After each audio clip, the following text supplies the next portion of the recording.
გაზაფხული ძალიან გვახარებ, ძალიან გვიყვარს, მე მათ შორის განსაკუთრებით და არ ვიცი განსაკუთრებულად.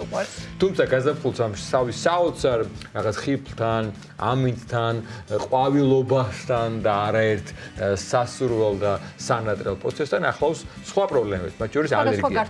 და ალერგიული ფონი რაღაც განსაკუთრებულია საგაზაფხულოდ და სწორედ ამ თემაზე გვეყოლება ჩვენი სტუმარი და საბიე მისგან უფრო მეტ შევიტყობთ. შემოგვიერთდა ალერგოლოგი, მედიცინის მეცნიერებათა დოქტორი პროფესორი მაია კოთუა. დილომშვიდობისა გავლენო მაია.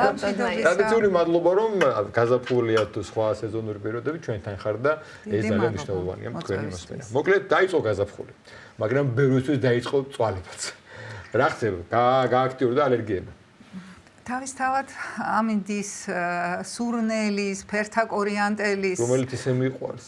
და ვფიქრობ, ჩემი გამოსვლაც აქ ალბათ უნდა პოზიტიური იყოს, რომ აი ამ გაზაფხულის სამედიცინო ალერგიული პრობლემების შესახებ ხშირად პაციენტის ვამს, რომ მეშველება არის საშველი. არის. საშველი პირველი ალბათ მიზეზიც ისეთია, რომელიც დაუძლებელია იმ გაგებით, რომ მცენარეები ადრე იწყებს ყვავილობას, ანუ არის ის მიზეზები, რომელიც დაუძლებელია. ეს რაც ბუნებას ეხება. ცვლილება არის სამყაროს განვითარებაში, იმიტომ რომ ადრე ხდება გლობალური დათბობის გამო მცენარეებმა გადაიწია ყვავილობის პერიოდი. და ისინი უფრო ადრე იწყებენ, ვიდრე წინათ იწყებდნენ. მაგრამ სამაგიეროდ ისინი ადრე იწყებენ და ადრე არ ამთავრებენ. და არა. და ეს ფერები, სილამაზე ყვავილები შეიძლება ერთის მხრივ ძალიან ლამაზია და მეც გეთანხმებით. მოსახლეობის გარკვეული ნაწილისთვის მართლაც ეს მშვენიერია და სასიამოვნოა, მაგრამ ის წილი პაციენტებისა, რომელთაც სამწუხაროდ ეს პრობლემები აქვთ, როგორც გაიზარდა ეს ალერგენების ექსპოზიცია, ასე გაიზარდა ამ ადამიანების რიცხვი, რომელიც ამ გახანგრძლივებულ ექსპოზიციას სამწუხაროდ იწყებენ ალერგიული სიმპტომების გამოვლინებით. და ხშირად გვეკითხებიან, რომ შეიძლება მე იცით აი ხა დამეწყო და მე ასაკში ვარ და არასოდეს ჩემს ცხოვრებაში არ მქონია ალერგია. სამწუხაროდ ნებისმიერ ასაკში შეიძლება განვითარდეს ალერგია, არც ერთი ჩვენთაგანი ამისგან დაზღვეულები არა ვართ. და ის შეიძლება აღმოცენდეს პატარა ასაკშიც და ძალიან ასაკოვან ადამიანებში. წარმოიდგინეთ, მოსულა ჩვენთან პაციენტი, რომელიც შეიძლება იყოს 70 წელს, 80 წელს, მთელი ცხოვრება იცხოვრა ალერგიის გარეშე და რა ხდება ჩემ თავს და არც იჯერებს, რომ შეიძლება იყოს ალერგია და საჭიროა დიფერენციალური დიაგნოზა. ეს არის ის შემთხვევა, როდესაც რასაც ვეძახით, ჩვენ შეძენილ ალერგიას ასე არის თავდადმა. საერთოდ შეძენილი, საერთოდ პაციენტისათვის საყვარელი სიტყვა. მას ურჩევნია თქვას, რომ მან შეიძინა, ვიდრე თქვას, რომ მე გენეტიკურად განწყობილია. ასაკთან დაკავშირებით, რა თქმა უნდა, მთელი ცხოვრება არ იყო და სიტყვა შეძენილი მიესადაგება ამ მდგომარეობას, რომ შეიძინა სადღაც სიცოცხლის რაღაც მეორე ნახევარში. და აღმოჩნდა, რომ ამ მეორე ნახევარში ძალიან ბევრი ალერგიული დაავადება შეიძლება გამომჟღავდეს. თუმცა მას შეიძლება ამ შეძენას გარკვეული წინა განწყობა ჰქონდეს, გარკვეული გენეტიკური განწყობა, რომელიც მისი ცხოვრების წესიდან გამომდინარე, ან თუნდაც დედისა და მამის გენების თქვათ ერთობლიობამ განაპირობოს, რომ მას ადრე არ ჰქონდეს და აღმოჩნდა, რომ მოგვიანებულ ასაკში განსაკუთრებით ეს თუ არის ასთმა და სხვა განსაკუთრებით ასთმაზე, იმიტომ ვამბობ, რომ რთული დაავადება, ან ჭინჭრისება, ის როდესაც უფრო გვიან იწყება, ხანდახან მას შეიძლება კი გვიანდელი დასაწყისი ჰქონდეს, მაგრამ უფრო ვერაგად და მძაფრად წარიმართოს. თუმცა დაუბრუნდეთ ჩვენ მცენარეულ ალერგიას, რომელსაც ჩვენ ვეძახით პოლინოზს. პოლინოზი, ანუ თივის ცხელება, ეს არის ალერგია მცენარეთა მტვრის მარცვლის მიმართ. და ეს გამოვლინება ადამიანს აქვს სხვადასხვა იმის მიხედვით, რომელ მცენარის მტვერზე აქვს მას ეს ალერგია. ეს შეიძლება მოხდეს როგორც გაზაფხულის დასაწყისში, აი თუნდაც ეხლა თქვენ რომ გკითხოთ, დაიწყო, სამწუხაროდ დაიწყო. დაიწყო და ყველაზე ადრე ყვავის კვიპაროსი. რომ გაიაროთ, უკვე ხედავთ, რომ ის ყვითელი მტვერი თანდათან უკვე იწყებს, ასე ვთქვათ, და ზემოქმედებას და გაჩნდნენ პაციენტები, რომლებიც ამან მძაფრად არა, მაგრამ აი უკვე ვემზადები, მგრძნობ, რომ ნიშნები მაქვს. ცოტა სიცივეც იყო და მან მეტნაკლებად შეაფერხა. ეხლა უკვე კარგი ამინდები მოდის და თუ ამას ქარმად შეუწყო ხელი, ბუნებრივია. არც უმაგისობა. არც უმაგისობა, სწორედ ძალიან, არც უმაგისობა. ამიტომ ეს სიმპტომები უფრო ესე ძალაში სკოლაში შევა და პაციენტს თავსატეხი გაუჩნდება. როგორ უნდა შეემზადოს ქალბატონო მაია ადამიანი, რომელიც ალერგიული არის, იცის რომ ანუ სეზონურად მძაფრდება მისი ეს მდგომარეობა და როგორი უნდა იყოს მისი წინასწარი პერიოდი, სანამ დაიწყება თქვათ ეს გაზაფხული იქნება თუ შემოდგომა ყველა სეზონზეა თავისთავად ხო ალერგიები აბსოლუტურად მცენარეების ყვავილობის მიხედვით, მაგრამ განსაკუთრებით რადგანაც გაზაფხული და შემოდგომა არის ხო უფრო წინა პლანზე წამოწეული როგორც გააჩნია ადამიანების სენსიბილის ანუ ალერგიის გამოხატულებას. ჩვენ ვერ ვიტყვით რომ მაინცა და მაინც მარტო გაზაფხულია და მარტო შემოდგომა. იმიტომ რომ ეხლა უკვე იწყება მცენარეთა ყვავილობა. ეხლა არის კვიპაროსი, მე ადრე მოყვავილე ხეები, მერე გვიან მოყვავილე ხეები, არანაკლებ მაის, ივნის, ივლის ეს არის რთული პერიოდი, ეს ხეებია ეხლა. მეორე მოდის ბალახებისა და მარცვლოვნების ყვავილობის პერიოდი ძალიან რთულია. განსაკუთრებით აი სკოლას რო დაამთავრებენ, აი ივნისში, მაისი სკოლის დროს.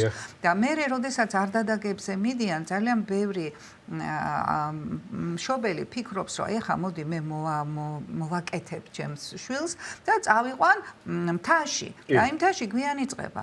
აქედან გამომდინარე აუცილებლად მომზადებაც და შემდგომ არჩევაც ეს არის დასვენება თუ სპორტის რომელიმე სახეობა უნდა იყოს შეჭიდული პაციენტის მდგომარეობასთან და ყოველთვის მზადება დიაგნოსტიკით იწყება, რაც თქვენ მკითხეთ, უნდა იცოდე რასთან გაქვს საქმე და როგორ ებრძოლო. ახლა მე თავიდან ვთქვი, რომ გლობალური დათბობაა მცენარეები ყვავის. ახლა ბუნებრივია ამ მცენარეს ეს მცენარე რომ ამ ადგილას ისევ აყვავილდება თავისთავად. თუმცა ჩვენ გუშინ ყავდა პაციენტი, რომელიც ამბობდა, იცით, ჩვენ სულ ვცდილობდით, რომ ბავშვი ამ დროს რო იწყებს ყვავილობას განგვერიდებინა და, ну, ვთქვათ, გეოგრაფიული მდებარეობის მიხედვით ეს არის სხვადასხვა სიმაღლე თუ სხვადასხვა რეგიონი, შეიძლება რაღაც მომენტში განერიდო. აი მაგალითად, არყის ყვავილობის დროს არყი ძალიან სერიოზული მცენარეა, ძალიან ალერგიული ცენტრალურ ევროპაში და ძალიან ბევრი ესა გინდა რუსეთი, ჩვენთან თბილისში არა, ცოტა უფრო მაღალმთიანში შეიძლება იყოს, თუმცა ეხლა დაიწყეს დეკორატიული მიზნით მამხის დარგვა და ის ბავშვები ჩამოყავდათ, თქვათ, ან ბათუმში, ან თბილისში, რომ აი განრიდება მომხდარიყო. თუ ეს ამის შესაძლებლობაა, ყოველთვის ამის შესაძლებლობა ბუნებრივი არ არის და აი გუშინდელი პაციენტი გაიზარდა სკოლაში დადის. მაშინ როდესაც შეეძლოთ ბავშვის ასე ვთქვათ, გადაყვანა, გადმოყვანა, ვთქვათ, ან ვთქვათ თბილისში, ან მაღალმთიანში წაყვანა, იმიტომ რომ მაღალმთიანი უფრო გვიან იწყებს ყვავილობას და პირიქით, როდესაც თავდება, როდესაც ეს სეზონია, ჩვენ გვყავს ისეთი პაციენტებიც, რომელთაც იმდენად ურთულდებოდათ, აი ჩვენ ცხოვრების ხარელზე ვამბობ, მცენარეული ალერგია, სურდოთი გამოხატული, ბრონხოსპაზმით გამოხატული, ზოგჯერ კანის მხრივი პრობლემებით. ანუ ეს მცენარეული ალერგია, რომელსაც ხანდახან მარტივად ვეძახით, ой, ალერგიული სურდო ან ალერგიული რინოკონექტი. ის შეიძლება ძალიან დიდი თავსატეხი იყოს ოჯახისთვის და მით უმეტეს პაციენტი გინდა ეს იყოს ბავშვი ან თუნდაც მოზრდილი. არაშრომის უნარიანია. ვერ აი პაციენტი მახსოვს ამბობდა, რომ მე ვერ ჩავდივარ ჩემს საცხოვრებელ ადგილას, იმიტომ რომ მე უნდა დავწვე ვერტიკალურად ვერ ვდგები. ისე წყალივით მომდის სურდო, თვალები და არანაირი შრომის უნარიანობა არ გამაჩნია. აი ასეთი პაციენტებისთვის, რომლებიც ჩვენ გვისმენს, ჩვენ უნდა ვთქვათ, რომ ეს პაციენტი, რომელსაც მე ახლა ვამბობ, კარგად არის. ანუ ჩადის თავის ადგილას, სადაც ცხოვრობს და ეს შესაძლებელია. ეს შესაძლებლობა პირველ რიგში არის დაფუძნებული მის სწორ დიაგნოსტიკასთან. მაგალითად მე აღარ გავაგრძელე, შემოდგომა ძალიან მნიშვნელოვანია. ბალახები მარცვლოვნები თუ არის მაის, ივნის, ივლისი, მერე და სხვადასხვა რეგიონში ეს შეიძლება სხვადასხვა დროს, დაახლოებით ამ საზღვარში გამოიხატოს, მაგრამ აგვისტო, სექტემბერ, ოქტომბერში ახალი თავსატეხი, ეს არის ამბროზია, ავშანი, რომელიც განსაკუთრებით კახეთში, ლაგოდეხის რაიონში ენდემიური კელრაა და საერთოდ საქართველოში ძალიან გავრცელებულია. კარანტინული მცენარე იყო და ხშირად ხდებოდა მათი ამოძირკვა. ეხლა სამწუხაროდ უფრო გაფართოვდა მათი ასე ვთქვათ გავრცელება და სერიოზული პრობლემებია. დაუბრუნდები ამ ჩემს პაციენტებს, რომელიც ვახსენე. როდესაც არის ზაფხული და ბავშვის სკოლას ამთავრებს და იმ სეზონზე აქვს ალერგია, რაც მე ვთქვი ზაფხულის პერიოდში, ზღვაზე წასვლა გამოსავალია. იმიტომ რომ ზღვის სანაპიროზე მცენარეები არ არის, ხა ჩვენ ხო მაინც უფრო სანაპიროზე ვართ და ეს რაღაცნაირად ჩვებას აძლევს პაციენტს. არა, ხანდახან არა მხოლოდ იმიტომ, რომ საერთოდ წამალი არ მიიღო, ზოგჯერ ისეთი მძიმეა პაციენტი, რომ მას უხვი წამალი სჭირდება და განრიდება ცუდიც არ არის. ეხლა თქვა ის შემთხვევა, როდესაც განრიდება შეუძლებელია. ან სწავლის გამო, ან ეკონომიური, ან თუნდაც შეუძლებელია ფიზიკური გადაადგილება მოცემულ მომენტში. ამ შემთხვევაში პირველ რიგში ჩვენ უნდა გავაკეთოთ დიაგნოსტიკა და ეს ყველაზე კარგად შეიძლება სეზონამდე, თუნდაც სეზონის დროსაც შეიძლება. ეს შეიძლება იყოს როგორც აი საზოგადოებისათვის ცნობილია ალერგიული კანის სინჯები. ეს მაშინ, როდესაც პაციენტი ანტიალერგიულ წამალს არღებულობს და სრულფასოვნად შეიძლება შეფასდეს, რომელ კონკრეტულ მცენარეზე არის პაციენტი ალერგიული. მაგრამ მეორე მხარეა, აღმოჩნდა, რომ ისეთი პაციენტების რაოდენობა გაიზარდა, რომელსაც არა მარტო ერთ მცენარეზე აქვს. და ის ამბობს და რა არის ამისი გარეგნული გამოხატულება, რომ ის ამბობს მთელი წელი ვარ ცუდად. აი მთელი ვთქვათ გაზაფხულიდან შემოდგომის ჩათვლიდან კიდევ უარესი. შეიძლება მას დაეწყოს ერთი სეზონის პრობლემები, მას და არ მიაქცია ყურადღება, ის გაიზარდოს, ანუ ალერგიული პაციენტი თითქოს იზიდავს მაგნიტივით ახალ ალერგიას. ამიტომ ეს თავიდან უმნიშვნელო სურდო შეიძლება გაგრძელდეს როგორც დროის მიხედვით, ისე სიმპტომების სირთულის მიხედვით. დაიწყოს სურდოთი, მერე წავიდეს, ვთქვათ, ხველის სახით და გართულდეს. ამიტომ ჩვენ ეს როა და მერე შეიძლება ისიც მიემატოს, რომ მტვრისა და ვთქვათ, სოკოვანი ალერგენების მიმართ სენსიბილიზაცია მოემატოს. ამიტომ ამას ეშველება უნდა დიაგნოსტიკა, თუნდაც რომ მთელი წელი იყოს, ან დასაწყისი. დიაგნოსტიკა სისხლითაც შეიძლება და მერე სპეციფიური მკურნალობა. ქავტონ მაია, რამდენჯერმე საუბარში ახსენეთ, რომ თავდაპირველად იწყება სურდოს სახით, ყველაში გადადის ეს ყველაფერი შეიძლება ვინმე ჩათვალოს, რომ გაციება არის, როგორც ამბობენ ხოლმე, ხო, რომ აი გავცივით, ვთქვათ, კი. განმასხვავებელი სიმპტომები რა არის, ამაზეც გავამახვილოთ ყურადღება. თუმცა გაციებაც შეიძლება, აქვე გაზაფხულო შეიძლება ცხლად ჩავიცოთ და ესე არ დაგუგონოს, რომ ალერგია დაგუგონოს. მართალს ბრძანებთ, იმიტომ რომ ალერგიულ პაციენტსაც შეიძლება დაემართოს და ორივეც გქონდეს.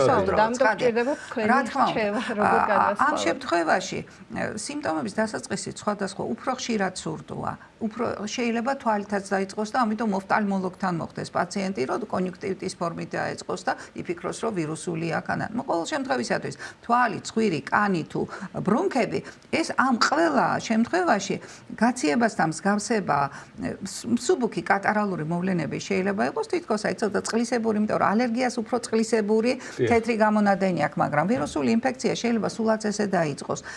მაგრამ თავი რა არის? სიცხე არ აქვს. მეორდება იგივე პერიოდებში. მას აქვს განსაკუთრებით, როდის იწყება, გარეთ უარესად გრძნობს და დილიდან დაეწყო თუ ფანჯრები ღია, მაგრამ გარეთ რო გადის მზის სიმხურვალის და ასე ვთქვათ, ძალაში შესვლასთან ერთად, მათი სიმპტომები მრავლდება. და ზოგიერთი პაციენტი მოდის და მზეზე მაქვს ალერგიაო ამბობს, ხანდახან კანის მხრივ გამონაყარი აქვს და შეიძლება ეს იყოს ასე ვთქვათ, მცენარეული ალერგიის გამოვლინებას. ასე რომ გარემოსთან კავშირში არის ეს და ძალიან პათოგნომურია წვიმა, როდესაც მოდის პაციენტი შვებას ნახულობს. იმიტომ რომ წვიმა შეიძლება სუმთლად დასაწყისში არა, იმიტომ რომ ცოტა ამინდირება, მაგრამ როდესაც წვიმა უკვე ძალაშია, მაშინ ილექება მცენარეული მტვერი და პაციენტი თავს უკეთესად გრძნობს. ამიტომ ეს სიმპტომიც ეხმარება. სიცხეც, ვეუბნებით, რომ სიცხე გაქვს თუ არა. და კიდევ ერთია, იცით, რომ ამ დროს, როდესაც მცენარეული ალერგია, ის პაციენტები, რომლებიც ფიზიკურ აქტივობას გარეთ ეწევიან, იქ ისინი უფრო ცუდად გრძნობენ. ამიტომ სიმპტომების კავშირი გარესამყაროსთან მეტყველებს უფრო ალერგიის სასარგებლოდ. ძალიან დიდი მადლობა ქავტონ ბრძანებისთვის. ისურვებ ჯანმრთელობას. გმადლობთ. შეგახსენებთ, სტუდიის სტუმარი გახდათ ალერგოლოგი, მედიცინის მეცნიერებათა დოქტორი, პროფესორი ქავტონ მაია გოთვა.